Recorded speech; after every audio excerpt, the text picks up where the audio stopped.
बिहार को विकसित करने के लिए हर व्यक्ति का शिक्षित होना, समतामूलक समाज का निर्मित होना और उद्यमिता की क्रांति बिहार में आए, ये बड़ा आवश्यक है। तो इसके लिए बड़े कार्यक्रम चलेगा, सारे स्टूडेंट यहीं रहे की श्रृंखला का प्रारंभ यहीं रह जाइए मत।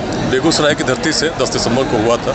दूसरा कार्यक्रम आरा में हुआ और रोहतास से मेरा आत्मीय संबंध रहा है, लोगों से मैं जुड़ा रहा हूँ। उनकी साक्षी रही है जिसको लोग कभी असंभव मानते थे। कभी रोहतास ने उग्रवाद को उस रूप में देखा था जिससे आज वह मुक्त हो चुका है, जिसकी प्रेरणा इतिहास से ही जागृत हुई।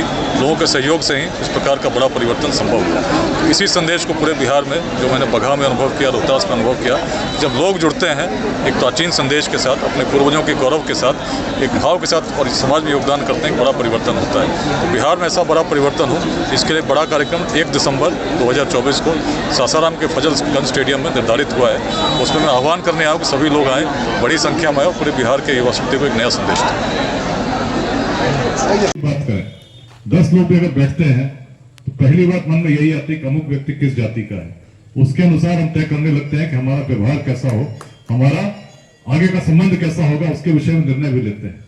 उस बिहार में जिसमें प्राचीन काल में इस प्रकार के भाव नहीं थे, जातियां प्राचीन बिहार में भी थी, लेकिन इस प्रकार का जातिवाद अगर बिहार में रहा होता तो मगध में नंद वंश का उदय नहीं होता।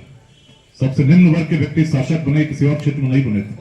अपने बिहार ने अपवाद प्रस्तुत किया तो उस काल में जब ऐसा चिंतन कहीं और नहीं था। आचार्य चाणक्य भी जब चले तो उन्होंने चंद्रगुप्त की जाति नहीं पूछी। वैशाली जब स्थापित हुई तो 7,707 गणराजा किसी जाति के आधार पर नहीं चुने जाते, अपने क्षेत्र के हिसाब से अलग अलग गण चुने जाते थे और अपने गणाधिपति को चुनते थे। वैशाली के संथागार में हम उस प्राचीन बिहार से आते हैं जिसमें रोहतासगढ़ तब स्थापित हुआ जब न आज के जैसे मार्ग थे, न सूचना के तंत्र थे, न वैसी प्रौद्योगिकी थी।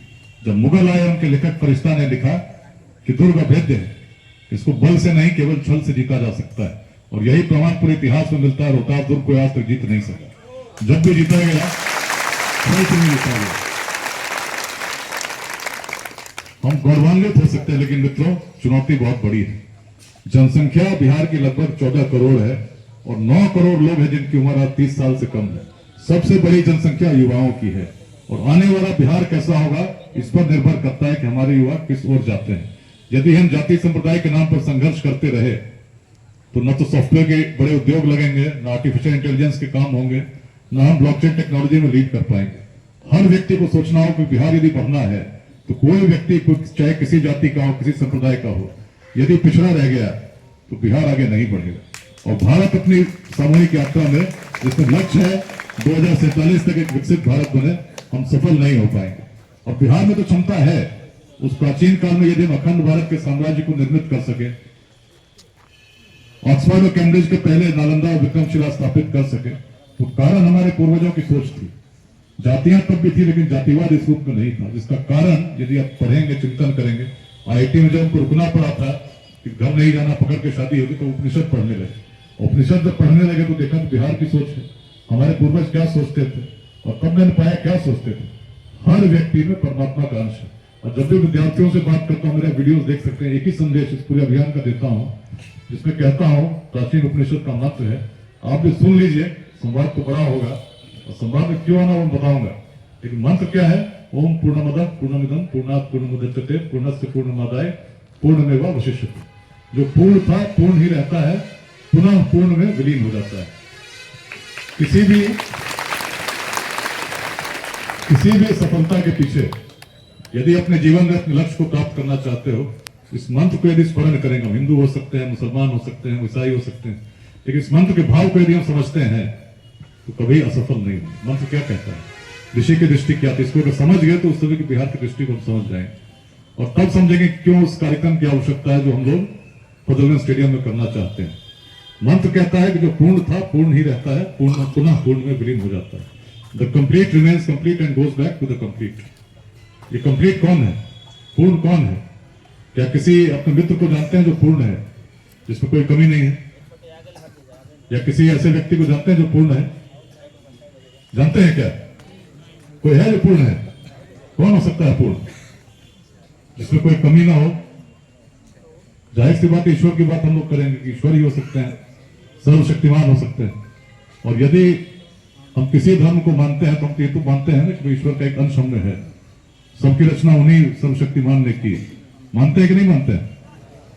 तो प्राचीन ऋषि की दृष्टि क्या थी? ऋषि की दृष्टि यही थी, यदि सोने को कितना भी काटेंगे तो छोटा जो कण होगा उसमें गुण क्या होगा? सोने का होगा। तो अगर ईश्वर का एक अंश भी आपके अंदर आ गया, सर्वशक्तिमान का एक अंश भी आपके अंदर स्थापित है, तो उसमें गुण क्या होगा उस अंश का? ईश्वर की क्षमता क्या है? ईश्वर की क्षमता क्या है? अनंत, असीम, किलोग्राम किलोमीटर में बता सकते हैं क्या? तो यदि असीम क्षमता ईश्वर की है, उसका एक अंश आप में आ गया, तो अंश की क्षमता क्या होगी? असीम। और इसीलिए तो स्वयं विवेकानंद ने कहा कि जिस व्यक्ति में पूरे सृष्टि की शक्तियां समाहित है, ऐसा व्यक्ति यदि कहता है कि मेरे समक्ष कोई लक्ष्य कठिन है, तो उसने अपने आंखों पर पट्टियां बांध रखी हैं। जिस दिन हमने निर्णय ले लिया कि लक्ष्य को प्राप्त करना है और पूरा परिश्रम किया, तो सृष्टि में कोई शक्ति नहीं है जो रोक सके। हर बड़े परिवर्तन के, हर बड़ी सफलता का यही मूल है।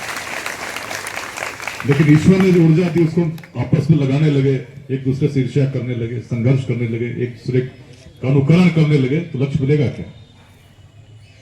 एक रथ में 4 पशु मिल के खींचते हो, चारों में समन्वय नहीं, तो रथ चलेगा क्या? बिहार में संस्कृति रही, अहम परमात्मा मैं वही हूँ, तत्वमसि, तुम भी वही हो। यही उपनिषद की सोच है। हर व्यक्ति में ईश्वर का अंश है। इसीलिए प्रारंभ भी हर परिवर्तन का स्वयं से होता है, और उसके बाद मैं करूंगा अपने पूर्वजों की भूमि का पुनरुद्धार। बिहार कभी अग्रणी थी, तो अपने जीवन काल में हम ऐसा प्रयास करेंगे।